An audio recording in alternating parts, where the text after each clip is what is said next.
بسم اللہ الرحمن الرحیم الحمدللہ رب العالمین والصلاة والسلام علی اشرف الانبیاء محمد وعلی آلہ وصحبہ وامتہ اجمعین اما بعد۔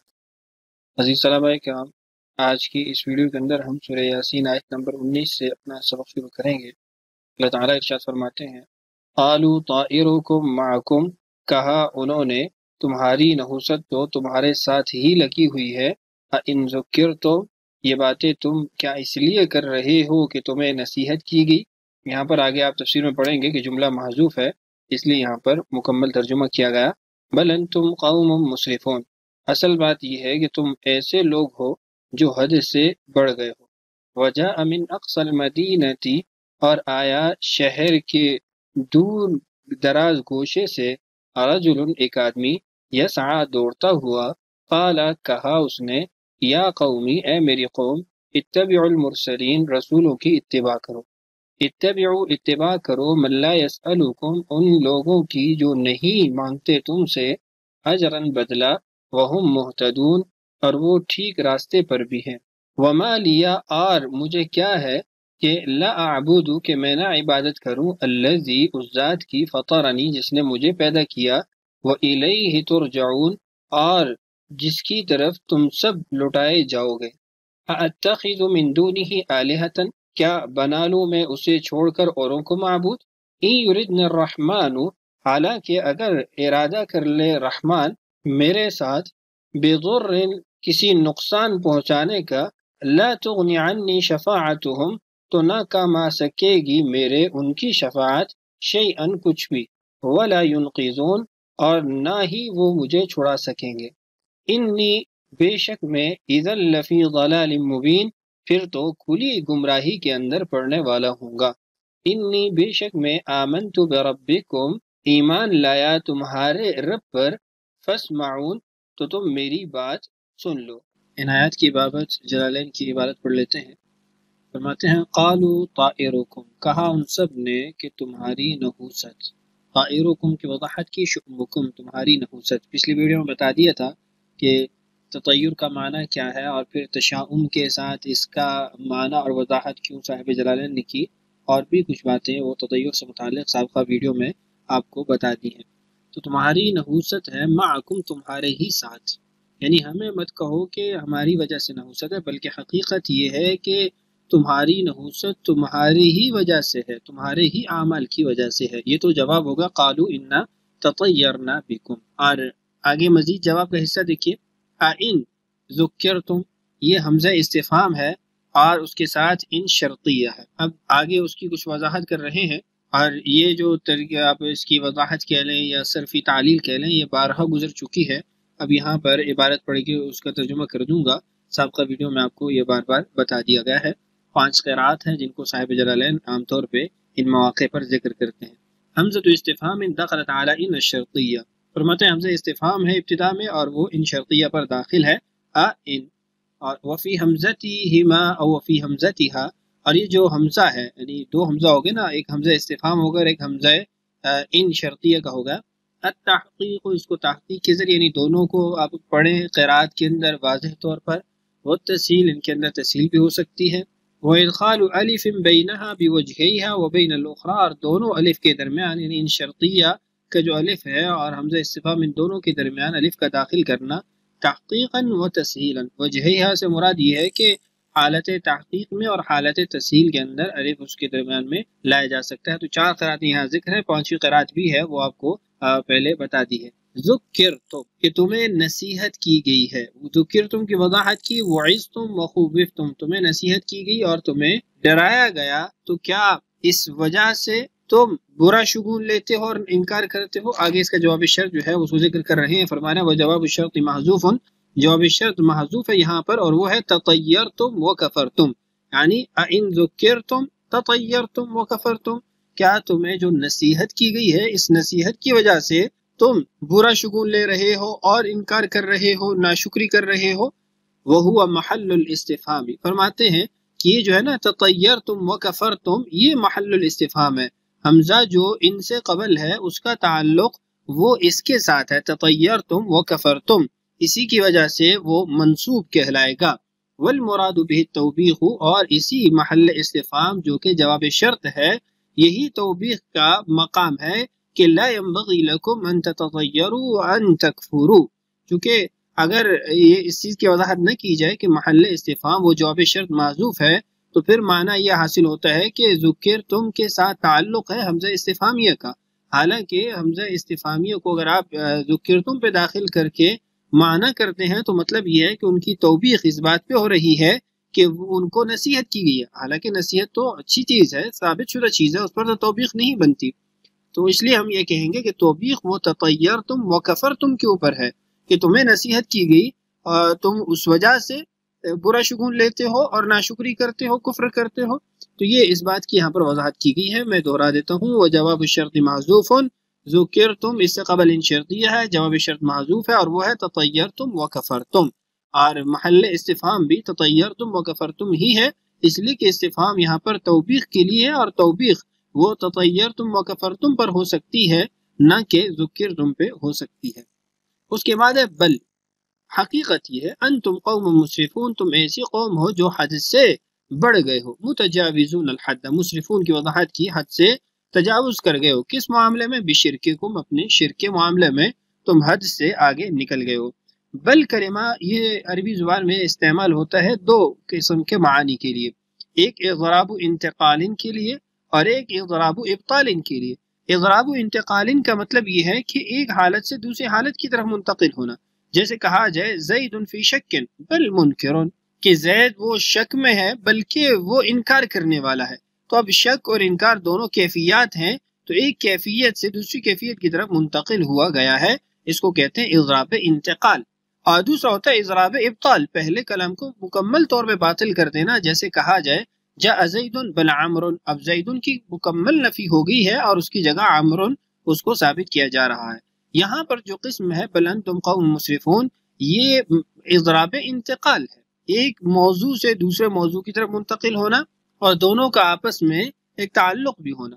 تو یہاں پر بھی ایسی ہے کہ کیا تم اس لیے انکار کر رہے ہو یا اس لیے تم برا شگون لے رہے ہو کہ تمہیں نصیحت کی گئی؟ نہیں، ایسا نہیں ہے، نصیحت کی وجہ سے ایسا نہیں ہے، بلکہ تم تو ہو ہی تجاوز کرنے والے حد سے، تم تو حدود کو کراس کرنے والے ہو۔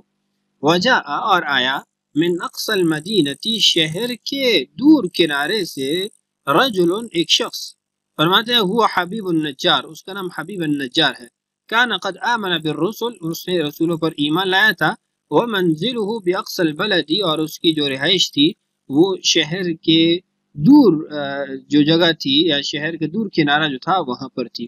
یسعى، دوڑتا ہوا، یشتد عدوا، وہ دوڑتا ہوا آیا، تیز دوڑتا ہوا آیا، لما سمع، جب اس نے سنا، بتکذیب القوم الرسل، کہ قوم نے رسولوں کو جھٹلا دیا ہے۔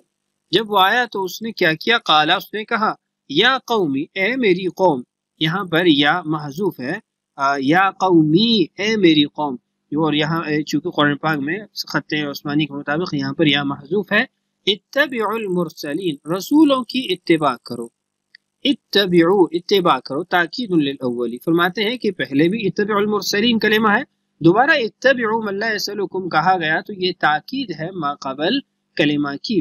من لا یسألکم اجرا، جو تم سے نہیں مانگتے کوئی بدلہ، علی رسالتی، اپنے پیغام رسانی پر، وہم مہتدون، اور وہ ہیں بھی ہدایت پر، صحیح راستے پر۔ فقیل لہ، یہ آگے والی آیت کی ایک تمہید کہہ لے، یا اس سے پہلے ایک محذوف جملہ ذکر کیا گیا ہے کہ بعد والا جو کلام ہے اس سے پہلے کلام کو حذف کیا گیا ہے اور اس پر یہ کلام خود دلالت کر رہا ہے۔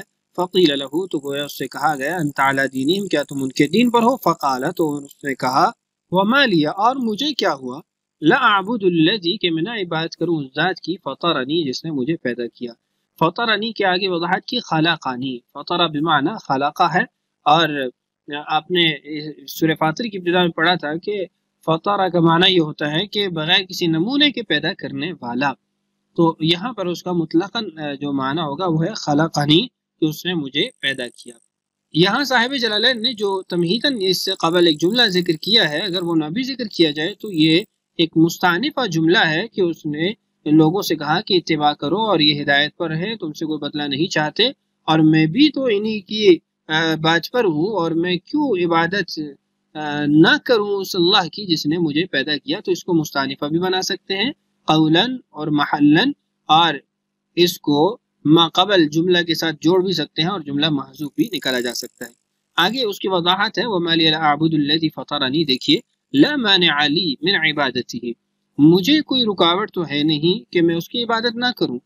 الموجود مقتضیہا، ہاں البتہ اس کی عبادت کا تقاضا وہ موجود ہے، اور عبادت کا تقاضا کیا ہے؟ فطرنی، اس نے مجھے پیدا کیا ہے.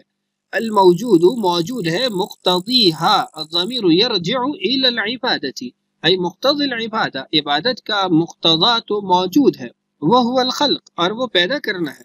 وانتم کذالک، اور تم بھی تو اسی حال میں جس حال میں ہوں کہ اس نے تمہیں بھی پیدا کیا، اور کوئی معنی بھی نہیں ہے بلکہ اقتضاء عبادت موجود ہے کہ اس نے تمہیں پیدا کیا. تو جب میرا اور تمہارا حال برابر ہے تو میرا اور تمہارا عمل بھی تو برابر ہونا چاہیے. وَإِلَيْهِ تُرْجَعُونَ، اور اسی کی طرف تم سارے کے سارے لوٹائے جاؤ گے. بعد الموت، مرنے کے بعد. فَيُجَازِيكُمْ كَغَيْرِكُمْ، تو وہ تمہیں بھی ایسے ہی بدلہ دے گا جیسے تمہارے علاوہ دوسروں کو بدلہ دے گا. اَأَتَّخِذُ، کیا میں ٹھہراؤں، یہاں پر بھی جو میں نے آپ کو پہلے بھی بتایا، اور انذرتم لم تنذرہم میں بھی ہم پڑھ چکے ہیں، اس سے پہلے بھی کئی آیات میں پڑھ چکے ہیں کہ صاحب جلالین وہ جب دو حمزہ اکٹھے ہو جائے تو وہاں پر 4-5 قراتیں ذکر کرتے ہیں. تو یہاں پر بھی ایسے ہی ہے، فی الحمزتین منہما تقدم، یہاں پر بھی دونوں حمزہ میں وہی تمام تر قرات ہوں گی جو پہلے گزر چکی ہیں. فی انذرتہم کلمہ انذرتہم کے اندر. وہو استفہام بمعنی النفی، یہاں پر کلمہ حمزہ یہ استفہام ہے لیکن نفی کا معنی ادا کر رہا ہے کہ لا اتخذ من دونہ آلہۃ، کہ میں نہیں ٹھہراتا کسی کو بھی خود، من دونہ ای غیرہ، اس کے علاوہ، آلہۃ خدا، اصناما یعنی بطور یعنی بت، ان کو میں خدا بنا لوں، ایسا نہیں ہو سکتا. ان یردن الرحمن، اگر رحمان چاہے میرے ساتھ، یہاں پر یہ یا محذوف ہے، اصل میں ہے یردنی، کہ اگر میرے ساتھ رحمان چاہے، بضر، کوئی نقصان پہنچانا، لا تغنی عنی، تو نہیں مجھے نفع دے گا، شفاعتہم، ان کی شفاعت اور سفارش، التی زعمتموہا، جس کا تم دعویٰ کرتے ہو، گمان کرتے ہو کہ یہ ہیں جو ہماری سفارش کریں گے، شفاعنا عند اللہ، حالانکہ ایسا نہیں ہے. شیئن، کسی قسم کا بھی فائدہ ان کی شفاعت اور سفارش مجھے نہیں دے گی. ولا ينقذون، اور نہ وہ مجھے بچا سکتے ہیں، یہاں پر بھی یا محذوف ہے، ولا ينقذونی. صفات آلہۃ، فرماتے ہیں کہ یہ جو کلمہ آلہۃ گزرا ہے، یہ ولا ينقذون اس کی صفت ہے، یعنی آلہۃ لا ينقذون، میں نہیں عبادت کرتا ایسے خداؤں کی جو مجھے نہیں بچا سکتے. جبکہ بعض کا یہ کہنا ہے کہ ولا ينقذون یہ عطف ہو رہا ہے لا تغنی عنی کے اوپر، اور وہ جواب شرط واقع ہو رہا ہے، اور یہاں پر چونکہ اصل میں ولا ينقذوننی تھا تو نون کا حذف ہونا وہ بھی اس بات پہ دلالت کرتا ہے کہ یہ عطف ہے جواب شرط کے اوپر لا تغنی پر. بہرحال یہ دونوں ترکیبیں، ایک یہ کہ لا تغنی عنی پر اس کا عطف ہے، اور دوسری یہ کہ جو صاحب جلالین نے ذکر کی ہے کہ آلہۃ لا ينقذونی، یہ اس کا موصوف ہے آلہۃ، اور لا ينقذون یہ اس کی صفت بن جائے گی. انی، بے شک میں، اذن پھر تو، ان عبدت غیر اللہ، اذن کے اندر جو معنی مقدر ہے اس کو ذکر کر رہے ہیں کہ اگر میں عبادت کروں اللہ کے علاوہ کسی اور کی، پھر تو میں لفی ضلال مبین، کلی گمراہی کے اندر پڑا ہوا ہوں. مبین بمعنی بین، چونکہ پہلے بھی بارہا آپ کو بتایا ہے کہ ابان یبین متعدی اور لازم دونوں طرح سے استعمال ہوتا ہے، تو اس کی وضاحت کی گئی کہ یہاں پر یہ متعدی استعمال نہیں ہوا بلکہ لازم استعمال ہوا ہے. انی، بے شک میں، آمنت بربکم، ایمان لایا ہوں تم سب کے رب پر، فاسمعون، تو مجھے تم سنو، فاسمعونی ہے، وقت کی وجہ سے یا حذف ہو گئی، تو تم مجھے سنو، ای اسمعوا قولی، اسمعونی کا مطلب یہ ہے کہ اسمعوا قولی، میری بات کو سنو. لیکن ان لوگوں نے بات نہیں سنی بلکہ فرجموہ، اس کو رجم کر دیا، سنگسار کر دیا، پتھر مار مار کے شہید کر دیا، فماتا، تو وہ شہید ہو گیا.